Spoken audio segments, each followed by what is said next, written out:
Hello everyone, this is Kamini, trainer at VRAcademi. Welcome to my another tutorial for Photoshop, and in today's session I'll be showing you the frame tool.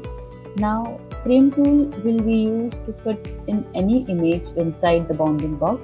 Now over here in this picture you will see that there are two blank frames. Now in one of the frame I need to fill a picture. So for that I'll be simply going to my toolbar and I will select the frame tool.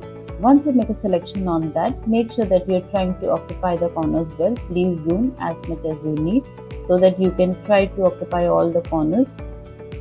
Once you have properly made the frame tool, go to your folder, select the image of your choice, the one which you need to fit in. After selecting this one, and then what you need to do is simply drag the image on the frame where you have already placed it.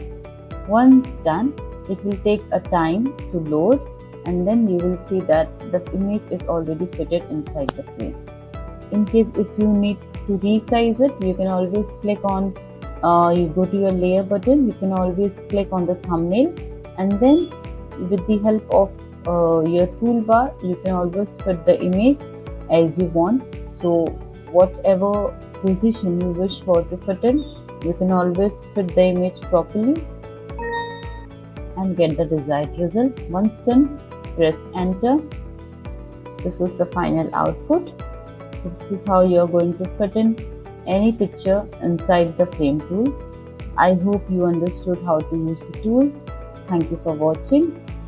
Do like, share and subscribe.